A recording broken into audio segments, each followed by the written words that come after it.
मुल्के जंहिंजो नारो आ मुर्शिद मतली वारो आ मुल्के जंहिंजो नारो आ मुर्शिद मतली वारो आ आई वरी सालगिरह मुर्शिद मुझे दिलबर जी मुर्शिद मुझे दिलबर मुर्शिद। हाँ जी नाज़रीन, शिकारपुर मां अवां सां अहम ख़बर शेयर कंदा हलूं त पीर दिलबर साईं नक्शबंदी क़ादरीअ जी 58 सालगिरह वॾे शान ऐं माना सां मारफानी हाउस शिकारपुर ते मल्हाई वई, जंहिंमें शिकारपुर जे अदीबनि, शाइरनि, दानश्वरनि, गादी नशीननि ऐं हर तबिके जे दोस्तनि वॾे तइदाद में शिरकत कई। दरगाह मलंग बाबा जे गादी नशीन साईं वज़ीर अली अबड़ो मुर्शिद ऐं मुरीद जे तालुक़ ते रोशनी विधी। पीर दिलबर साईं जिन जी तसनीफ़, शाइरी ऐं ख़िताब ऐं सफ़रनामनि खे सराहियो।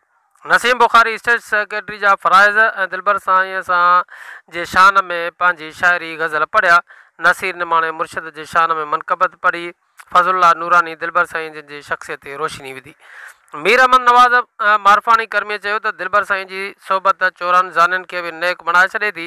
मुर्शिद जी सोबत ऐं इबादत बि आसान लॻंदी आहे। आख़िर में केक काटियो वियो। दिलबर साईं जिन जी डिघी उमिरि, सिहत, सलामतीअ लाइ दुआऊं घुरियूं वयूं। अहिड़ी तरह सालगिरह जी तक़रीब इख़्तिताम ते पहुती। असां कर मिन जे रहबर जी आई वरी सालगिरह मुर्शिद मुझे दिलबर जी मुर्शिद मुझे दिलबर जी। मुबारक घर घर खूब ॾियो करम असां ते अकादिर कयो। मुबारक घर घर खूब ॾियो करम असां ते अकादिर कयो। आई वरी सालगिरह मुर्शिद मुझे दिलबर जी मुर्शिद मुझे दिलबर जी मुर्शिद मुझे दिलबर जी।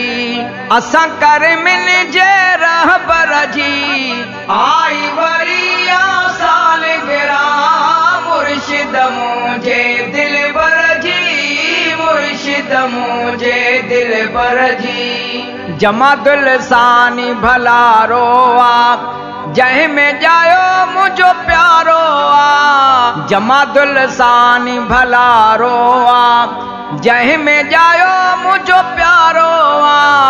आई वरी सालगिरह मुर्शिद मुझे दिलबर जी मुर्शिद मुझे दिलबर जी मुर्शिद मुझे दिलबर जी।